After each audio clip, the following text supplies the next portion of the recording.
Good morning बच्चों आज से हम एक नया चैप्टर स्टार्ट कर रहे हैं। Chapter number 3, pair of linear equation in two variables.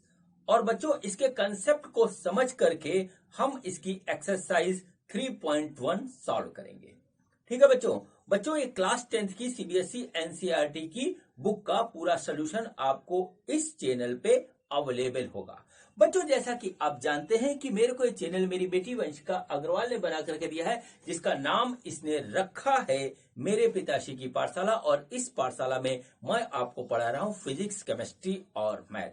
तो बच्चों ज्यादा बातें न करते हुए मैं आज का टॉपिक स्टार्ट करता हूं। तो आज मेरे यूट्यूब चैनल मेरे पिताश्री के पाठशाला पे मेरे पापा आपको क्लास 10th की एक्सरसाइज 3.1 सॉल्व कराएंगे। तो अब मैं जाती हूँ, मेरे पापा आपको पढ़ाएंगे।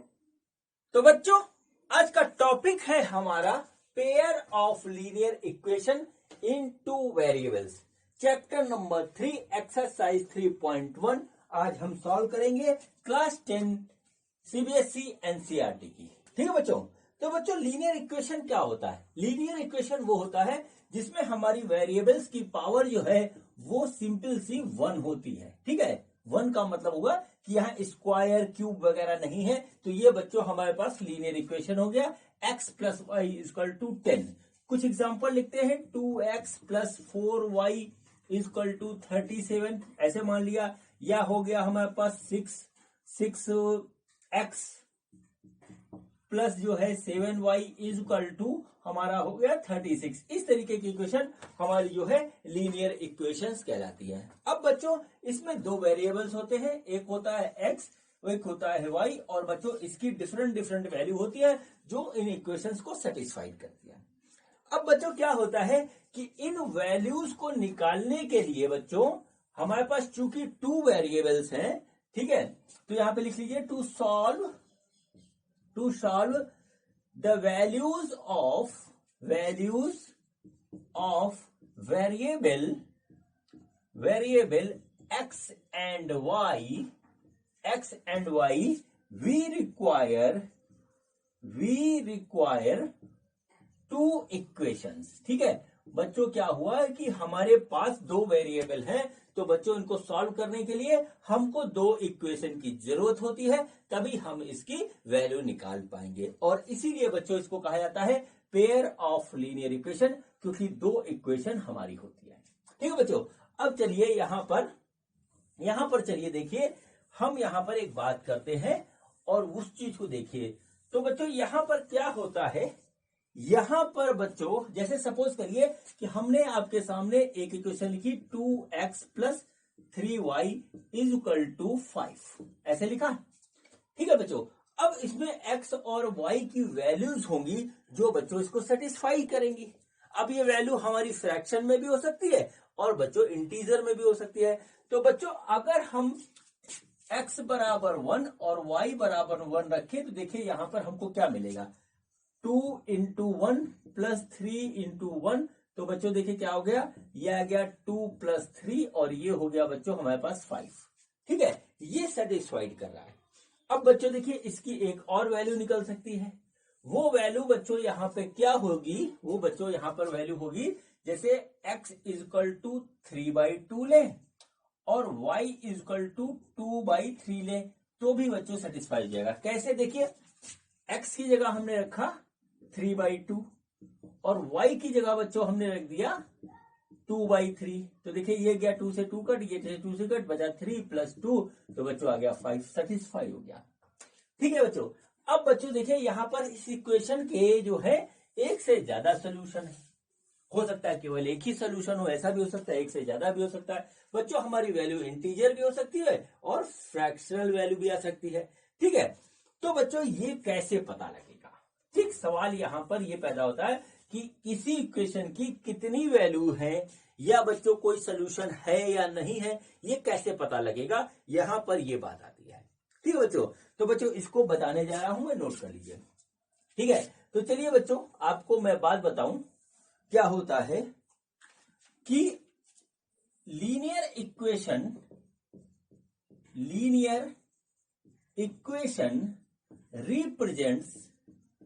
represents the equation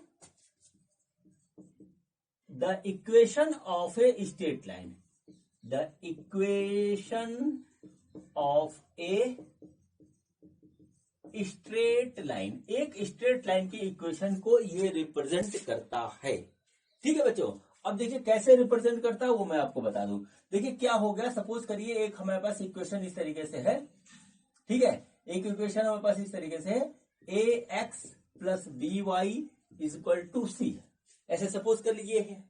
ठीक है, तो बच्चों देखिए क्या होगा, यहां पर एक्स, ए एक्स बटे सी लिख लीजिए प्लस बी वाई बटे सी लिख लीजिए इक्वल टू 1, यानी इसको आप ऐसे लिख सकते हो x divided by c by a plus y divided by c by b, ऐसे लिख सकते हो इक्वल टू 1। ठीक है बच्चों, अब देखिए सी बाई ए या सी बाई बी बच्चों एक नंबर होगा। ठीक है, सपोज कर लीजिए कि सी बाई ए जो है वो अल्फा है और सी बाई बी जो है वो बीटा है, ऐसे सपोज कर लीजिए। तो बच्चों हम इसको लिख सकते हैं x by alpha plus y by beta is equal to 1।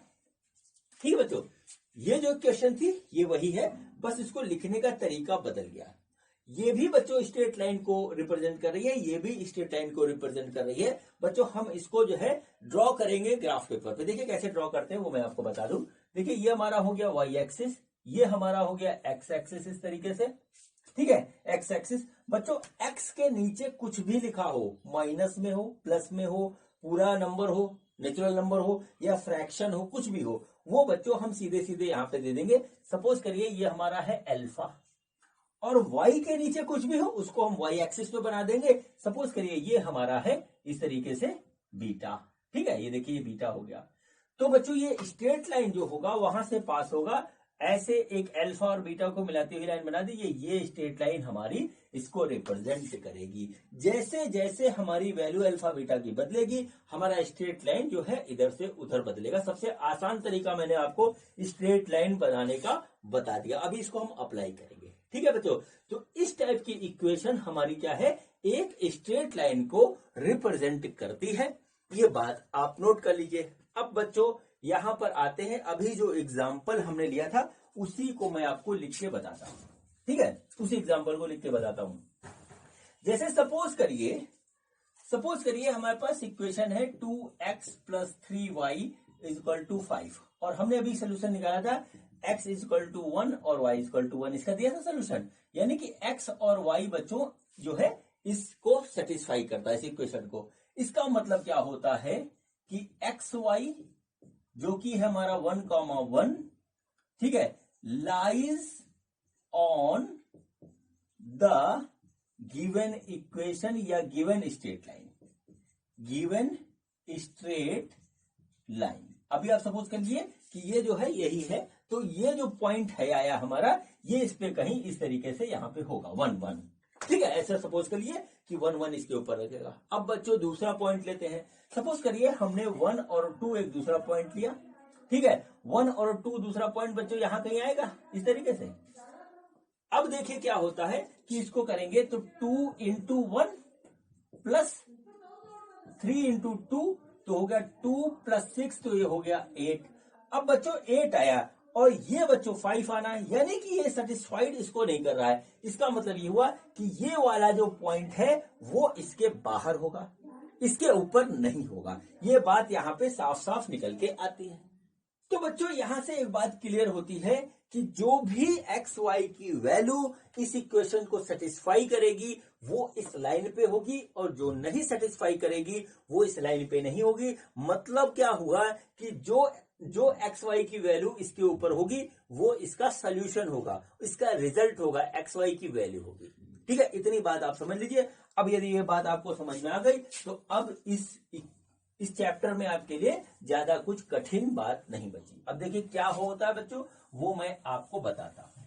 ठीक है बच्चों, अधिकतर क्या होता है कि हमारे सामने 2 इक्वेशन लिखी होती है। सपोज करिए बच्चों एक इक्वेशन कुछ इस तरीके से है, a1x plus b1y plus c1 equal to 0, ऐसे मान लिया हमने।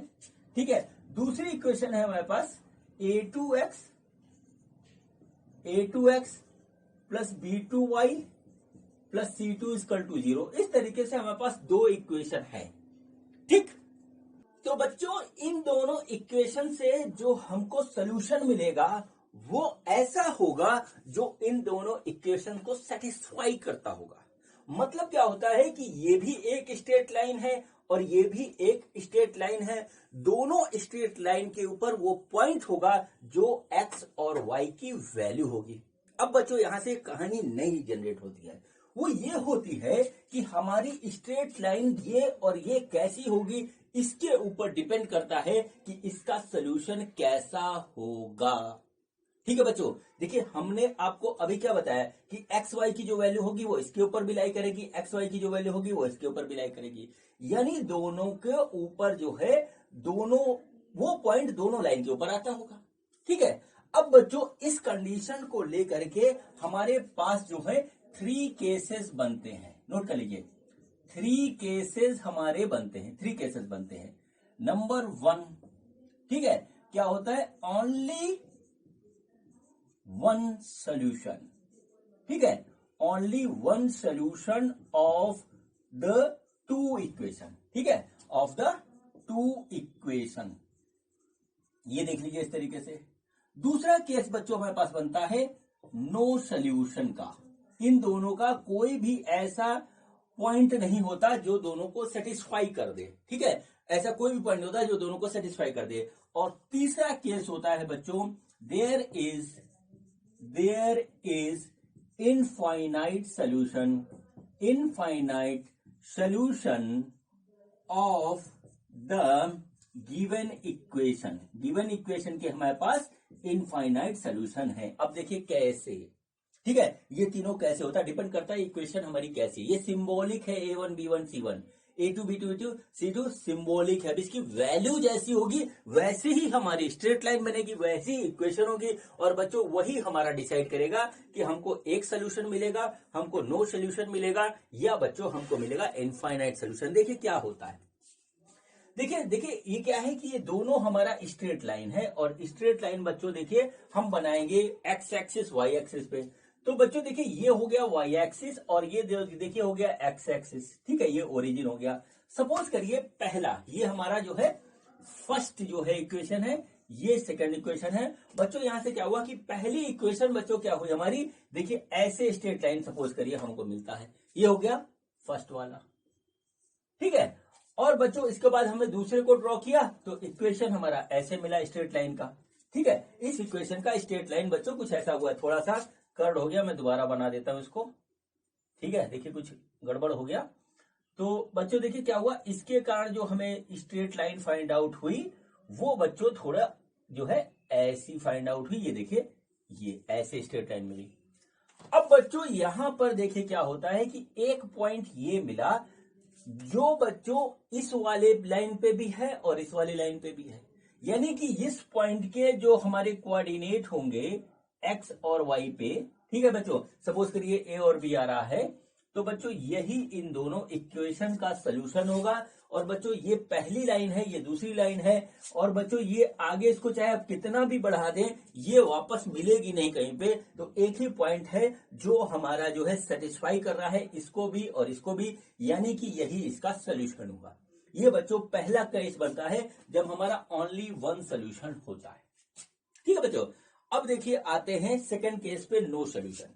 ठीक है, अब देखिए नो सोल्यूशन कैसे बनता है। देखिए हमारा जो इक्वेशन दी हुई है उससे हमको सिर्फ और सिर्फ मिलनी है स्ट्रेट लाइन। ठीक है, उससे हमको सिर्फ और सिर्फ मिलनी है स्ट्रेट लाइन। तो बच्चों चलिए अब स्ट्रेट लाइन कुछ ऐसी हो जाती है। देखिए बच्चों ये हमारा वाई एक्सिस, ये हमारा एक्स एक्सिस, इधर हमने वाई बनाया, इधर हमने एक्स बनाया, ये हो गया ओरिजिन। और सपोज करिए बच्चों इससे जो इस पहले वाले से जो स्ट्रेट लाइन बनी वो कुछ ऐसे बनी, और दूसरी वाली की बच्चों इसके पैरेलल बन गई ऐसे। ठीक है, अब सुन लीजिए यहां पर नोट कर लीजिए, बल्कि if we find two parallel lines of the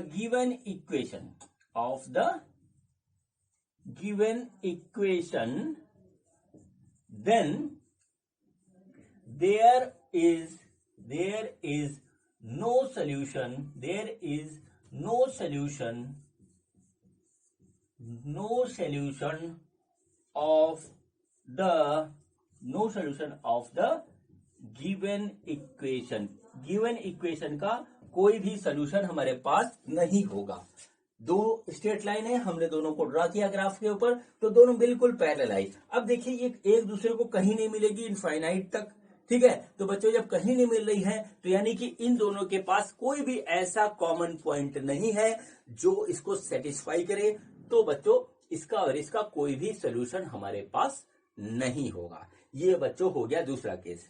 अब बच्चों आते हैं हम तीसरे केस पे, और तीसरा केस बच्चों देखिए कैसा होता है। तीसरे केस में क्या होता है कि हमारे पास इक्वेशन जो लिखी हुई है वो कुछ ऐसी है कि दोनों जो है लाइन एक दूसरे को कोइंसाइड कर जाती है।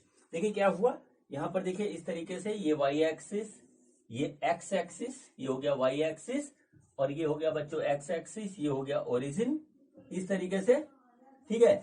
और बच्चों देखिए क्या हुआ कि हमने जो है पहली वाली लाइन ड्रॉ करी, ठीक है, इस तरीके से पहली लाइन ड्रॉ करी, ये पहली वाली लाइन ड्रॉ हो गई बच्चों, ठीक है। और जब दूसरी ड्रॉ करी तो वो भी बच्चों इसी के ऊपर कुछ इस तरीके से आ गई, ठीक है, इसी के ऊपर आ गई। यानी कि पहली लाइन 1 ये है, दूसरी 2 है, एक दूसरे को कोइंसाइड कर गई, ठीक है। तो बच्चों यहां पर इनफाइनाइट सोल्यूशन हुए। मतलब क्या हुआ कि इसके ऊपर जितने भी पॉइंट है सब एक दूसरे को सेटिस्फाई कर रहे हैं। इसका मतलब क्या हुआ कि यहां पर इनफाइनाइट सोल्यूशन हो गया। तो बच्चों यहां पे नोट कर लीजिए, if both lines coincides then there is infinitely many solutions of the given equation की हमारे पास मेनी सोल्यूशन होंगे। ये नोट कर लीजिए बच्चों, इसको ध्यान रखिएगा, जो कंडीशन बताई है वो ध्यान रखिएगा। इसमें क्या होता है कि दो अलग अलग लाइन है जो कि एक ही पॉइंट पर इंटरसेक्ट करती है तो एक सोल्यूशन। अगर बच्चों दो लाइन पैरेलल है और कहीं नहीं मिलती है तो नो सोल्यूशन, और यदि एक दूसरे के ऊपर कोइंसाइड कर जाती है तो बच्चों हमारा होगा इनफाइनाइटली मेनी सोल्यूशन। इसी कंसेप्ट के ऊपर बच्चों ये वाली एक्सरसाइज है, और अगली भी एक्सरसाइज इसी के ऊपर है 3.2। उसमें बच्चों ये बताया गया है कि जो है हमारा किस कंडीशन में हम पता कैसे लगाएंगे कि हमारा कब जो है ओवरलैप कर रही है, कब हमारी जो है पैरेलल है, और कब हमारी एक पॉइंट पे कट हो रही है, ठीक है बच्चों। तो चलिए बच्चों अब हम जो है करते हैं एक्सरसाइज 3.1 का पहला क्वेश्चन। तो देखते हैं कि हमारा पहला क्वेश्चन क्या है। बच्चों ये देखिए, ये हमारा पहला क्वेश्चन है, काफी सिंपल क्वेश्चन है। लेकिन इस क्वेश्चन को कराने से पहले मैं आपको ये बताना चाहता हूं कि बच्चों इसी चैनल पे आपको फिजिक्स 11th और 12th की और केमिस्ट्री 11th और 12th की पूरी मिलेगी, और मैथ बच्चों 9th 10th 11th 12th पूरी है, NCERT CBSE RD Sharma ICSE और सीबीएसई दोनों की। आप डिस्क्रिप्शन में जाकर के देख लीजिएगा, वहां पे आपको पता लग जाएगा कि इस चैनल पे क्या क्या स्टडी मटेरियल अवेलेबल है। चलिए अब बच्चों यहां पर देखते हैं क्वेश्चन क्या है हमारा। क्वेश्चन ये है, Aftab tales his daughter 7 years ago I was 7 times as old as you were then, ठीक है। Also 3 times from now I shall be 3 times as old as you will be. Represent this situation algebraically and graphically. Question बच्चों ये है कि एक आफ्ताब साहब हैं, वो अपनी बेटी से बात कर रहे हैं और बेटी से कहते हैं कि बेटा आज से 7 साल पहले तुम्हारी जो एज थी और मेरी जो एज थी तो मैं तुमसे 7 गुना बड़ा था 7 टाइम्स, और आज से 3 साल के बाद तुम्हारी जो एज होगी और मेरी जो एज होगी उसमें मैं तुमसे 3 टाइम्स बड़ा होऊंगा, ठीक है। तो बच्चों इसमें ये पूछा जाता है कि प्रेजेंट एज क्या है। तो अभी बच्चों वो ना पूछ करके सिर्फ इस बात को बताया कि इस सिचुएशन को जो है आप जो है ग्राफिकली एंड एल्जेब्रिकली जो है रिप्रेजेंट करिए, ठीक है, ये काम करना है। तो बच्चों चलिए स्टार्ट करते हैं। देखिए क्या हुआ, तो सपोज कर लीजिए कि एज आफ्ताब की x है और उसकी डॉटर की y है। यहां पे लिख लीजिए आफ्ताब और ये है उनकी डॉटर, ठीक है, डॉटर की एज है ये, डॉटर की एज इसकी, ठीक है बच्चों। अब आफ्ताब साहब ने कहा कि से 7 साल पहले, 7 years बैक, तो बच्चों 7 साल पहले इनकी एज क्या होगी, x-7, और इसकी एज क्या होगी, वो भी इतनी होगी। और फिर इन्होंने एक बात कही कि 3 साल बाद, तो 3 साल बाद क्या होगी, x+3 हो जाएगी और इसकी हो जाएगी y+3। अब बच्चों यहां से सिचुएशन नंबर 1 बनी पहले हमारी कि इन्होंने कहा कि 7 साल पहले जो मेरी एज थी वो 7 टाइम्स उस टाइम की एज के बराबर थी। ठीक, तो बच्चों ये हो गया। अब बच्चों देखिए इसको हम सॉल्व करेंगे, तो सॉल्व करने में क्या रहा है, x-7 = 7y - 49। इसको बच्चों जब हम बनाते हैं, इक्वेशन बनाते हैं कायदे से, तो बच्चों ये हमारा आता है x = 7y, ठीक है, -42, और फिर और करते हैं तो आता है x - 7y = -42। इस तरीके से आ गया बच्चों। ये हमारी पहली कंडीशन के हिसाब से पहली इक्वेशन बनी, इसको नंबर 1 डाल लीजिए, ठीक है। और कायदे से लिखें तो बच्चों ये हो गया x - 7y + 42 = 0, ये हो गया, ठीक है। चलिए इसको काट करके यहां पे लिखते हैं, ये हमारी इक्वेशन 1 हो गई, ठीक है। ये 7 साल पहले की कहानी है। अब बच्चों 3 साल बाद की कहानी, तो 3 साल बाद के लिए इन्होंने कहा कि 3 साल बाद आफताब जी की एज होगी x+3 बराबर क्या होगा बच्चों, 3 गुना होगी किसकी, अपनी बेटी की एज की। तो बच्चों ये देखिए इस तरीके से आ गया, ठीक है। अब देखिए क्या होता है, ये हो जाएगा x+3 = 3y + 9। तो बच्चों यहां पे आ रहा है x - 3y और बच्चों -6 = 0। ये बच्चों यहां से दूसरी इक्वेशन बनी। तो बच्चों ये पहली कंडीशन पे इक्वेशन बनी, ये दूसरी कंडीशन पे इक्वेशन बनी, और बच्चों ये इसका रिप्रेजेंटेशन हो गया एल्जेब्रिकली, ठीक है, जो यहां पे लिखा हुआ है। तो बच्चों चलिए इन दोनों ही, इसको नोट कर लीजिए पूरा, ठीक है, और एनालाइज करिएगा तो बात आपके समझ में आ जाएगी। अब बच्चों इन दोनों ही इक्वेशन को जरा हम यहाँ पे साइड में यहाँ पे लिख लेते हैं, ठीक है।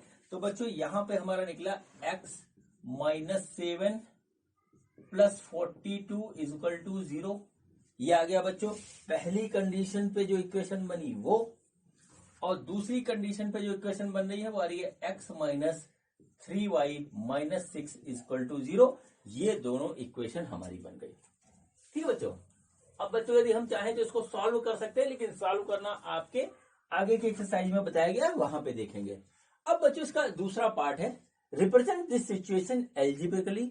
तो एल्जेब्रा के हिसाब से हमने जो है इसको रिप्रेजेंट कर दिया, एंड ग्राफिकली। तो अब बनाएंगे ग्राफ। तो देखिए ग्राफ बनाने के लिए क्या करते हैं, पहले ऊपर वाली इक्वेशन लिखते हैं। तो x - 7y = -42 ऐसे लिखेंगे। -42 से बच्चों यहाँ पे इसको डिवाइड कर देंगे, तो आ गया -42 - 7 डिवाइडेड बाई बटे -42 = 1, ऐसे आ जाएगा। तो बच्चों ये x डिवाइडेड बाई -42 प्लस आ गया 7 से काटेंगे 6, y डिवाइडेड बाई 6 = 1, ठीक है। तो ये बच्चों हमारी इक्वेशन इस तरीके से आ गई, ठीक। अब बच्चों इसको भी यही काम करते हैं। तो ये है x - 3y = 6, ये आ रही है। अब इसको ऐसे करेंगे तो x/6 - 3y बटे 6 = 1, ठीक। तो x divided by 6 minus y divided by 2 = 1। देखिए दो इक्वेशन हमारी इस तरीके से आई बच्चों। इन दोनों को हम यहाँ पे कायदे से लिख लेते हैं, ठीक है। तो देखिए बच्चों पहली इक्वेशन जो हमको ये मिली वो है x divided by -42 plus y divided by 6 = 1, और बच्चों यहां पर ये आया x divided by 6 minus y divided by 2 = 1। इस तरीके से बच्चों ये आ गया। अब बच्चों देखिए क्या होता है यहां पर, इसको हम ड्रॉ करेंगे ग्राफ के ऊपर। मैंने इन इक्वेशंस को इस फॉर्म में लिखा, ठीक है। ये वाला जो इक्वेशन अलग फॉर्म में था, हमने इसको x/a प्लस y/b में ले आए और लिख दिया। अब बच्चों इससे थोड़ा काम हमारा इजी हो जाता है, ठीक है। अब बच्चों हम बनाएंगे ग्राफ। तो देखिए ग्राफ क्या हुआ, ये देखिए ये हमारा हो गया इस तरीके से। ये देखिए क्या हो गया, ये हमारा हो गया x एक्सिस y एक्सिस, ठीक। ये हमारा हो गया 1 और ये हो गया हमारा 2। ठीक, अब बच्चों x डिवाइडेड बाई -42, ठीक है, और y 6। तो बच्चों हम यहाँ पे एक हल्का सा क्या करते हैं, रिप्रेजेंटिंग ले लेते हैं। चलिए -42 है तो इसको मैं जरा x एक्सिस y एक्सिस दोबारा बनाता हूं। ठीक, देखिए क्या हुआ, ये देखिए ये हमारा कुछ इस तरीके से y एक्सिस इधर, x एक्सिस इधर, और बच्चों ये इस तरीके से।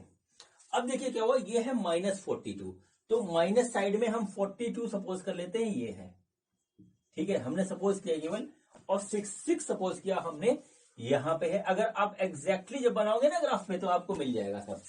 अब देखिए यहां पे देखिए क्या आता है, यहां पे आया 6, तो x हमारा, तो बच्चों देखिए ये वाली जो लाइन होगी वो कुछ इस तरीके से हमारी जाएगी। ठीक, ये हमारा हो गया। और बच्चों देखिए x बाई 6 सपोज करते हैं, हमारा ये आया है x पे, ठीक है, और y बाई हमारा कितना आया है, 2 है, सॉरी मैं गलत, 2, हाँ y by 2, sorry y by 2। अब बच्चों ये माइनस है तो माइनस का होगा, तो बच्चों ये हमारे पास हो गया कुछ इस तरीके से, हमारा जो है वो आया हमारा -2 इस तरीके से। ठीक, ये देखिए 6 हमारा ऐसे आ रहा है, ये हम 6 मान लेते हैं, और ये बच्चों हमने मान लिया -2। ठीक है, तो बच्चों देखिए इसको हमने 6 मान लिया, सब सिंबॉलिक है, एग्जैक्ट फिगर नहीं है, एक दिन ध्यान रखिएगा, एग्जैक्ट फिगर नहीं है, इसलिए एग्जैक्ट ग्राफ नहीं है, ये हम सिर्फ बोर्ड पे बना रहे हैं, तो इस तरीके से हो गया। तो हमने देखिए मान लिया ये -2 है, ये 6 है, तो बच्चों हम जो ग्राफ बनाएंगे इसका वो कुछ ऐसे निकलेगा, यहां पे कट होगा और यहां पे इसका सोल्यूशन मिल जाएगा। ठीक है बच्चों, यहां पे इसका होगा और इस तरीके से इसका सोल्यूशन मिल जाएगा। आप जो है ग्राफ पेपर पे बनाएंगे तो बिल्कुल एग्जैक्ट नंबर आपको मिलेगा। तो बच्चों ये इसकी सिचुएशन हो गई ग्राफिकली, और ये बच्चों हो गई एल्जेब्रिकली, जैसा इसमें पूछा था। ठीक है बच्चों, अब बच्चों इस तरीके से हमारा ये जो है फर्स्ट क्वेश्चन कंप्लीट हुआ। तो बच्चों अब हम करते हैं इस एक्सरसाइज का सेकंड क्वेश्चन, तो देखते हैं कि हमारा सेकंड क्वेश्चन क्या है। बच्चों ये देखिए, ये हमारा जो है अगला क्वेश्चन है, क्वेश्चन नंबर 2। क्वेश्चन वैसा ही है जैसा अभी क्या था, लेकिन थोड़ा सा लैंग्वेज अलग है। देखिए यहाँ पे क्या है, the coach of a cricket team buys 3 bats and 6 ball for ₹3,900. Later she buys another bat and 3 more balls for same kind for ₹1,300. Represent this situation algebraically and geometrically. ठीक है, तो देखिए बच्चों यहां पर हमको ये सिचुएशन जो है एल्जेब्रिकली शो करनी है, फिर हम इसको जियोमेट्री से शो करेंगे। ठीक है बच्चों, तो देखिए क्या हुआ, सपोज करिए जो है आपका कॉस्ट है बैट का वो है x, यहां लिखिए बैट का कॉस्ट हो गया ये x, और बॉल का कॉस्ट है वो है हमारा y। ठीक है बच्चों, अब देखिए क्या हुआ, यहां पर बच्चों हमारे क्या हुआ, 3 बैट यानी 3x प्लस 6 बॉल यानी कि 6y, ये 3,900 रुपीज में जो है खरीदी गई। बच्चों क्या होगा, हम यहां से 3 कॉमन ले लेंगे, x प्लस 2y आएगा, और बच्चों आएगा 3,900। इसको सॉल्व करेंगे तो x प्लस 2y आ गया हमारा 1,300। ये बच्चों हमारी सिचुएशन 1 हो गई, और सिर्फ पहली कंडीशन की ये एल्जेब्रिकली जो है वो हो गया हमारा रिप्रेजेंटेशन। दूसरी कंडीशन है बच्चों कि एक बैट और लिया गया यानी x, और 3 बॉल और ली गई यानी कि वो क्या हो, 3 बॉल हो गई 3y, वो बच्चों 1,300 में लिया गया। ये बच्चों हो गया सिंपल सी कहानी, ये हमारा इस तरीके से बन गया। अब बच्चों हम क्या करते हैं, इसको जो है ग्राफ बना देते हैं इसका। ठीक है, ग्राफ बनाते हैं तो देखिए ग्राफ कैसे बनेगा। तो बच्चों जो आया इक्वेशन वो लिख लीजिए, x प्लस 2y इज इक्वल टू 1,300 और x प्लस 3y इज इक्वल टू 1,300। ठीक है, कुछ इस तरीके से आया बच्चों। अब हम इसका ग्राफ बनाएंगे, तो पॉइंट हम सर्च करते हैं। ठीक है बच्चों, पॉइंट हम सर्च करते हैं, फिर उसके बाद ग्राफ इसका बहुत आराम से बन जाएगा। तो देखिए यहां से इससे क्या निकल के आएगा, इससे निकल के आएगा x बाई 1,300 और plus y upon 1,300 divided by 2 बराबर 1, ये आ गया। तो बच्चों ये हो जाएगा हमारा 650। ठीक है, और बच्चों यहां से निकल के आएगा वो आएगा हमारा x upon 1,300 plus y upon 1,300 divided by 3, ऐसे हो गया बच्चों। ये हमारा कुछ आएगा 400, ठीक है, 35, मोटा मोटा मान लेते हैं, इतना नहीं आएगा, लेकिन 435 डिवाइडेड बाई 1, इस तरीके से आ गया बच्चों।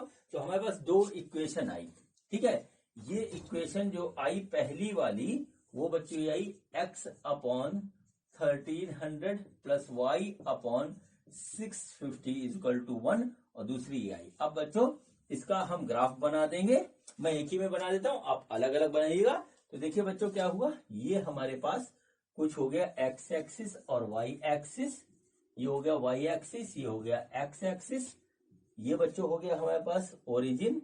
बच्चों हमें कुछ नहीं करना है, यहाँ पर देखिए 1300 x एक्सिस पे मानना है। तो बच्चों सपोज करिए 1300 है, और ये बच्चों हमने मान लिया कि 650 है, ये 650 हो गया, और ये हो गया बच्चों हमारा 1300। दूसरे में क्या हुआ 1300 435, तो बच्चों क्या हुआ, ये हमारे पास क्या हुआ, इसको हमने मान लिया 435 ये है, 435 1300 ये है। तो बच्चों ये देखिए इस तरीके से ये हमारा निकल के आएगा, ठीक है, और यही इसका सोल्यूशन होगा, ठीक है। जहां पे कट करता है वही सोल्यूशन होगा। तो बच्चों यहां से क्या हुआ, यहां पर x की वैल्यू आ रही है 1300 और y की वैल्यू आ रही है 0, यानी बैट की कीमत है हमारी जो है 1300 रुपए, और बच्चों बॉल की कीमत है कुछ नहीं, बॉल हमें फ्री में मिल रही है। तो ये बच्चों हमारा जो है इस तरीके से ये वाला क्वेश्चन हमारा कंप्लीट हुआ बच्चों। अब बच्चों हम करते हैं इस एक्सरसाइज का आखिरी क्वेश्चन, तो देखते हैं कि हमारा आखिरी क्वेश्चन क्या है। बच्चों ये देखिए हमारा थर्ड और लास्ट क्वेश्चन है एक्सरसाइज 3.1 का। क्वेश्चन देखिए क्या है, the cost of 2 kg of apples and 1 kg of grapes are on a day was found to be rupees 160. After a month, cost of 4 kg of apples and 2 kg of grapes is 300. Represent this situation algebraically and geometrically. ठीक है, तो बच्चों यहां पर देख लीजिए, आप इस तरीके से एज्यूम करिए, कॉस्ट ऑफ एप्पल जो है वो सपोज करिए x रुपीज है, और कॉस्ट ऑफ ग्रेप्स जो है वो है बच्चों y रुपीज पर केजी। ठीक है बच्चों, पहले क्या है कि 2 kg of Apple 1 kg of grapes, यानी हमारे क्या हुआ 2 kg of Apple plus 1 kg of grapes, वो हमने 160 में परचेज किया। एक मंथ के बाद जो है वो हमने क्या किया कि 4 kg of Apple and 2 kg of grapes लिया 300 में। ये देखिए हमारे पास सिचुएशन बन रही है इस तरीके की। ठीक है, तो बच्चों ये हमारे पास दो इक्वेशन बन गई, इसको सॉल्व करना है और बच्चों इसका ग्राफ बनाना है। तो दो इक्वेशन ये बन गई, ये इक्वेशन 1 और ये इक्वेशन 2। अब बच्चों इसको देखिए हल्का करते हैं। हल्का क्या, पूरे को 2 से डिवाइड कर देंगे तो हो जाएगा 2x plus y equal to 150, कुछ इस तरीके से आ गया। ठीक है, अब ये दोनों बच्चों अलग अलग इक्वेशन है, इसका एक इक्वेशन का दूसरे से कोई मतलब नहीं है, क्योंकि देखिए 2x प्लस वाई एक बार हो रहा है 160 और 2x प्लस वाई एक बार हो रहा है 150। एक मंथ के बाद जो है इसका कॉस्ट बदल गया। ठीक है, इसका कॉस्ट बदल गया, ये हमको यहां से साफ साफ पता लग रहा है। ठीक है, इनका आपस में कोई रिलेशन नहीं है, क्योंकि हमारा जो है मार्केट में रेट है ऊपर नीचे होता है। तो पहले हमारे पास ये सिचुएशन थी, अभी हो गई। अब बच्चों जो है इसको हम जो है रिप्रेजेंट करेंगे ग्राफ पे। ठीक है, तो ग्राफ पे जब रिप्रेजेंट करेंगे तो देखिए क्या होगा। ठीक है, इसको जब करेंगे तो ये जगह x/80, ठीक है, देखिए क्या हुआ, ये जगह x/80 plus y/160 equal to 1, और ये वाला हो जाएगा x/75 plus y/150 equal to 1। ये हमारा दो इक्वेशन बच्चों, हम अब इसको इसकी हेल्प से ड्रॉ करेंगे। पहला वाला करते हैं, इसको देख लीजिए पहले बच्चों। ठीक है, देखिए x हमारा कहां कट रहा है 80 पे, तो बच्चों सपोज करिए ये हमारा 80 है, और बच्चों y हमारा 160 पे, तो ये 160 है। तो बच्चों ये देखिए ये हमारे पास इस तरीके से ग्राफ बन गया। ठीक है, उतना अच्छा बना नहीं है, अब ग्राफ पेपर पर बनाएगा। ये हमारा क्या हुआ, सिचुएशन 1 का ग्राफ बन गया, इसको ऐसे बना लीजिए। ठीक है बच्चों, अब देखिए बच्चों यहां पर क्या हुआ, दूसरी सिचुएशन का ग्राफ बना रहे हैं। अब बच्चों इसमें हमें सोल्यूशन नहीं निकालना है, क्योंकि रेट हमारा अलग अलग टाइम पे अलग अलग हो जाएगा। तो बच्चों देखिए क्या हुआ, अब दूसरी सिचुएशन का ग्राफ हम बना रहे हैं। तो अब x हमारा 75 पे जो है, फिट कर रहा है और y 150 पे इस तरीके से, ठीक है। तो अब देखिए ये हमारे कुछ इस तरीके की सिचुएशन यहाँ पर बनेगी। ये बच्चों इस ग्राफ को रिप्रेजेंट करेगा। ग्राफ सिमिलर ही बन रहा लगभग लगभग, लेकिन वैल्यूज अलग है, ठीक है बच्चों। तो ये हमारा हो गया एल्जेब्रिकली रिप्रेजेंटेशन और ये हुआ ग्राफिकली रिप्रेजेंटेशन, ठीक है बच्चों। तो देखिए इस तरीके से बच्चों ये हमारा जो है सिंपल सा एक्सरसाइज जो हमारा कंप्लीट हुआ। और बच्चों अब हम करेंगे अगले एक्सरसाइज को 3.2 को अगले वीडियो में। लेकिन इस बात को ध्यान रखिएगा, क्योंकि इस बात को ध्यान रखने से ही अगले जो है वीडियो का कंसेप्ट आपको समझ में आएगा। तो बच्चों मिलते हैं हम अगले वीडियो में, और ये वीडियो देखने के लिए आपका बहुत बहुत धन्यवाद। Thank you.